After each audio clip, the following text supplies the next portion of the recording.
The leader was demanding that she tell him where medications were stored, apparently believing that an 8-year-old cancer patient would have detailed knowledge of hospital pharmaceutical security. Emma was pressed against her bed's headboard, tears streaming down her face, while one of the other men ransacked her bedside table with the frustrated violence of someone who expected easy answers to complex problems. The third intruder stood in the doorway, supposedly providing security, but actually blocking his own team's escape route while positioning himself perfectly for the kind of surprise attack that Samuel had practiced thousands of times in environments far more challenging than hospital corridors. Samuel's approach was so quiet that the first indication of his presence was when the doorway guard suddenly found himself unconscious on the floor, dropped by a sleeper hold applied with textbook precision.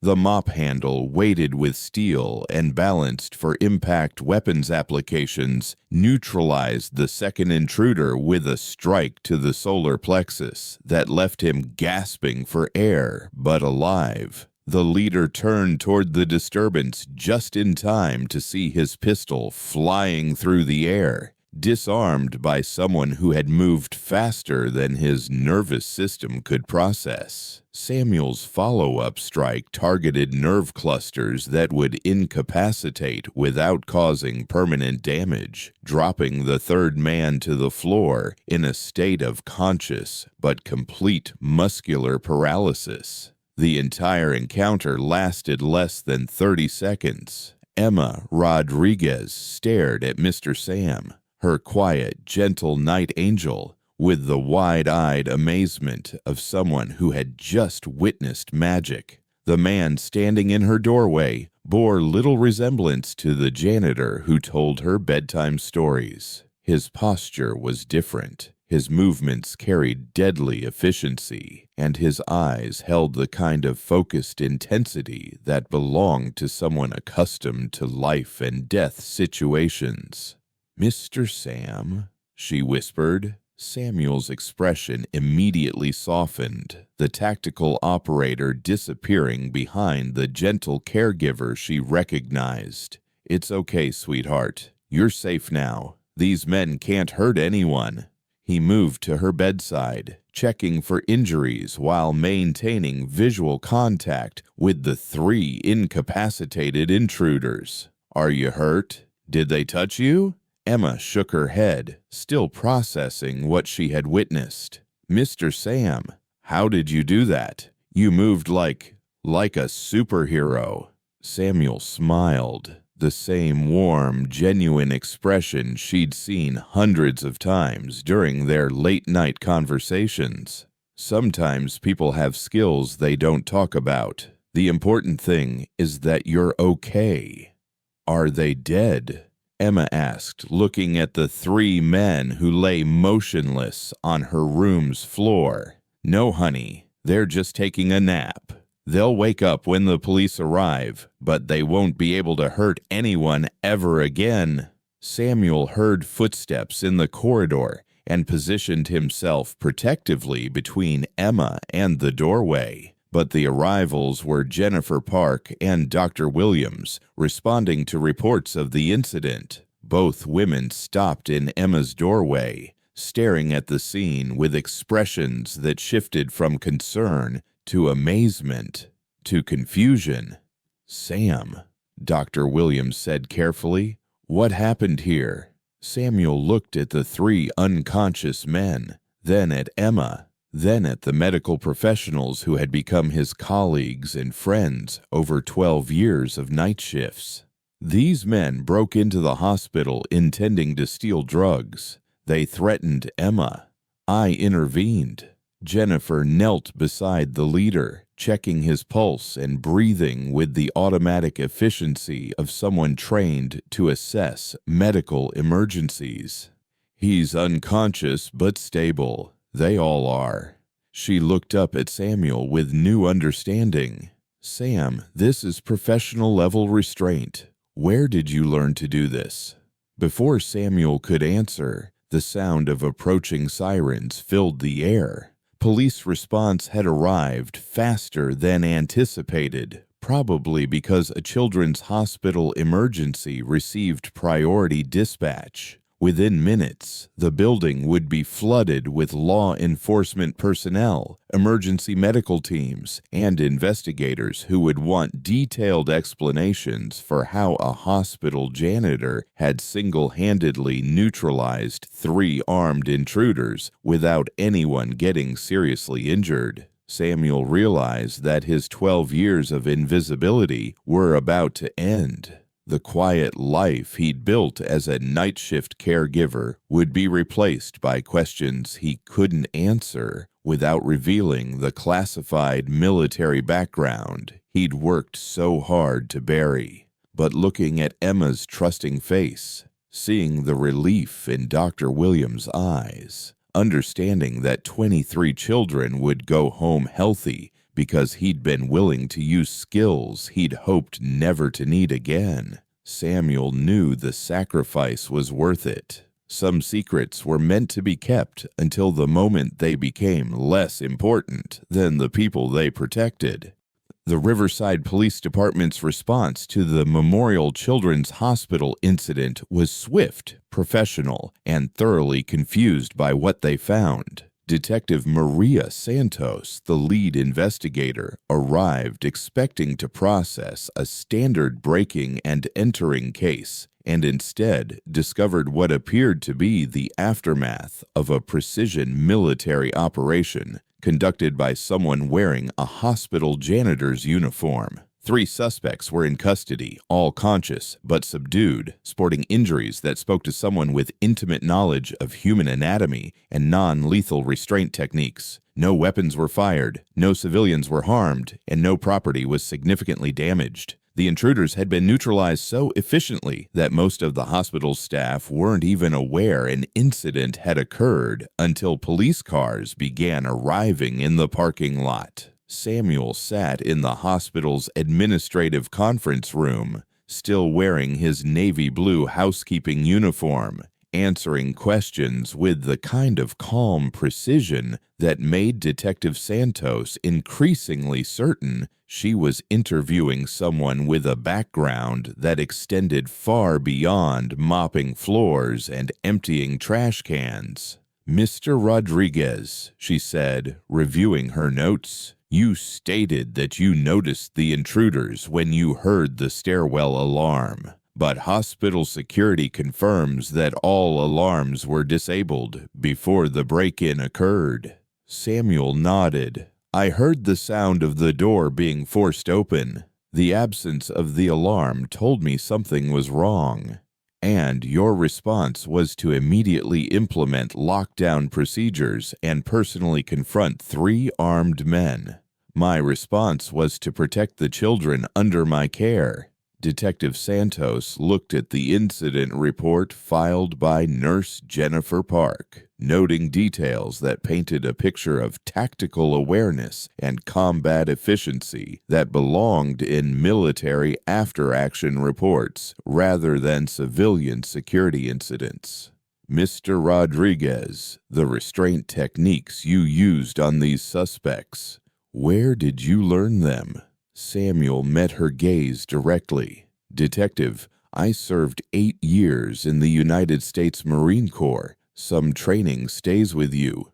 What was your military occupation specialty?" Samuel paused, recognizing that this question would lead to revelations he'd hoped to avoid. But surrounded by the people he'd worked with for 12 years, people who had trusted him to help care for their most vulnerable patients, he made the decision to provide an honest answer. "Force reconnaissance. I was trained in direct action operations, close quarters combat, and tactical emergency medicine." The room went quiet. Dr. Williams, who had been documenting Emma's condition following the incident, looked up with sudden understanding. Jennifer Park, who had worked alongside Samuel for 8 years, stared at him as if seeing him for the first time. "Force recon," Detective Santos repeated slowly. "That's special operations. Elite level. It was my job, Samuel said simply. Dr. Williams cleared her throat. Sam, in 12 years of working together, you never mentioned military service. It wasn't relevant to my work here, Samuel replied. I came to this hospital to help take care of children, not to discuss my previous career. Detective Santos consulted her tablet, scrolling through information that had probably required federal database access. Staff Sergeant Samuel Rodriguez, United States Marine Corps, 8 years active duty, 3 combat deployments, Bronze Star with V device for valor under fire, specialized training in, well, most of this is classified. Samuel didn't respond, understanding that his carefully maintained civilian identity had just been permanently compromised. Mr. Rodriguez, Detective Santos continued, your military record indicates that you were trained to handle exactly the kind of situation that occurred tonight. Is it fair to say that 3 street criminals were somewhat outmatched? For the first time since the incident began, Samuel allowed himself a small smile. Detective, those men made a serious error in judgment when they decided to threaten children in a place where someone was willing and able to stop them. Jennifer leaned forward. Sam, when you told me to lock down the PICU, you sounded different, like you were used to giving orders in dangerous situations. I was concerned about the safety of our patients, Samuel said. Everything else was just muscle memory. Detective Santos closed her tablet and studied Samuel's face with the kind of analytical attention she usually reserved for suspects who weren't telling the complete truth. But in this case, she suspected the opposite, that Samuel Rodriguez was someone who had been hiding a truth that made him far more qualified for tonight's events than anyone had realized. Mr. Rodriguez, I need to ask this directly. Are you exactly who you appear to be? A former Marine who chose to work as a hospital janitor? Or is there more to your background that we should know about? Samuel considered the question, understanding that his answer would determine not only his future at Memorial Children's Hospital, but also his ability to maintain the peaceful life he'd built over 12 years of night shifts. Detective, he said finally, I'm exactly who I appear to be, a man who spent 8 years learning to protect people and decided to spend the rest of his life using those skills to take care of children who need protection most. Everything else is just details. Dr. Williams spoke quietly. Sam, why didn't you ever tell us about your military background, your training? Samuel looked around the room at the people who had become his chosen family, understanding that this conversation would change everything about their relationship, but hoping it wouldn't end it. Because I didn't want to be defined by the worst things I'd seen or the hardest choices I'd made, he said. I wanted to be defined by the small ways I could help kids feel safer during the scariest nights of their lives. I wanted to matter because I brought Emma animal crackers and taught Marcus to fold paper airplanes, not because I knew how to hurt people who threatened them. He paused, meeting each person's eyes. But tonight, those 2 parts of who I am had to work together. And I'm not sorry about that. Word of the Memorial Children's Hospital incident traveled through law enforcement and military networks faster than Samuel had anticipated. By Thursday morning, his phone began receiving calls from numbers he didn't recognize, but voices he remembered. Former unit members, Marine Corps liaisons, federal agents who specialized in tracking personnel with his particular skill set. The call that mattered came Thursday evening as Samuel was preparing for another night shift. The voice belonged to Colonel Patricia Hayes, his former commanding officer, calling from a secure line at Quantico. "Staff Sergeant Rodriguez," she said, using his former rank with the kind of authority that made 12 years of civilian life feel like a brief interlude. "I understand you've been keeping busy." "Evening, Colonel. I was wondering when I'd hear from you." "The hospital incident made it into some interesting databases, Sam. Video footage of a former force recon operator neutralizing 3 armed suspects in 30 seconds tends to attract attention from people who remember your service record." Samuel poured himself coffee and settled into the chair beside his apartment window, watching Memorial Children's Hospital across the street. "Is this going to be a problem?" "That depends on your definition of problem," Colonel Hayes replied. "Your actions saved 23 children and prevented what could have been a significant tragedy. From our perspective, that's the kind of outcome we hope for when we train people like you. But your visibility has increased dramatically. There are people in Washington who remember your operational history and are curious about how a decorated Marine ended up working night shifts at a children's hospital." Samuel had expected this conversation. His military service had included classified operations that created ongoing security obligations, even in retirement. Appearing in police reports and media coverage wasn't compatible with the kind of anonymity that protected both him and the missions he'd been involved in. "Colonel, I've been clean for 12 years. No contact with former assets, no operational activities, no security violations. I just want to take care of sick kids and live quietly." "I know, Sam. And honestly, that's exactly what makes you valuable.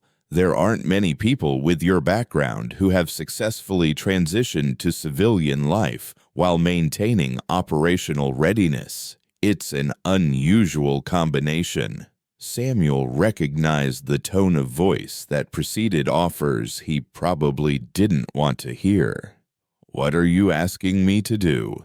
"Consultant work. Part-time, strictly voluntary, focused on domestic security issues that require someone with your particular expertise. You'd maintain your current job, your current life, but provide assessment and intervention capabilities for situations that fall between local law enforcement and federal response.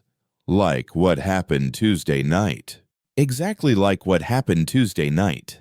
Sam, there's a growing concern about threats to civilian infrastructure, particularly healthcare facilities, schools, places where children gather. We need people who can recognize and respond to those threats before they escalate to the level where conventional security measures become inadequate." Samuel watched the hospital across the street, noting the increased security presence that had been implemented since Tuesday's incident. Police patrols, additional lighting, new access controls, all measures that would deter casual criminals but wouldn't stop determined threats.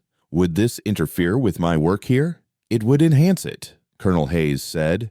"You'd receive updated intelligence about potential threats to your region, advanced training in current tactical techniques, and access to resources that would help you protect the facility you've already committed to defending." Samuel considered the offer, understanding that acceptance would mean permanent entanglement with the classified world he'd left behind, but also recognizing that refusal might mean leaving his chosen family vulnerable to threats he was uniquely qualified to address. "What about my cover? My identity here?" "Maintained and enhanced. As far as Memorial Children's Hospital is concerned, you're a former Marine who works night shift maintenance. But you'd also be someone with direct access to federal resources if unusual situations develop." Through his window, Samuel could see the glow of the pediatric wing, where children were sleeping under the protection of medical professionals who had chosen to dedicate their lives to healing, where Emma Rodriguez was probably awake again, dealing with chemotherapy side effects and needing someone to tell her stories about brave princesses, where Marcus Thompson was recovering from heart surgery and would want to learn new paper airplane designs tomorrow night.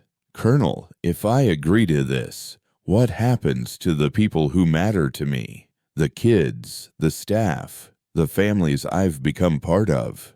They become safer, Colonel Hayes said simply, because someone who cares about them will have access to information and resources that can prevent threats before they develop into the kind of situation you faced Tuesday night. Samuel made his decision based on 8-year-old Emma's trust and 6-year-old Marcus's smile and the knowledge that 23 children had gone to sleep safely because he'd been willing to use skills he'd hoped never to need again.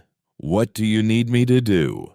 3 weeks later, Samuel's life had developed layers that would have been invisible to casual observation, but fundamentally changed his effectiveness as the hospital's unofficial guardian. To Dr. Williams and the nursing staff, he remained the same quiet, dedicated janitor who somehow always appeared when extra help was needed. To the children, he was still Mr. Sam, the night angel who told stories and brought comfort during the scary hours when healing hurt more than sickness. But now, Samuel also received encrypted briefings about regional security threats, attended monthly training sessions at federal facilities that didn't appear on any public maps, and maintained communication with a network of other consultants who had found ways to serve their communities while retaining access to capabilities that extended far beyond civilian norms.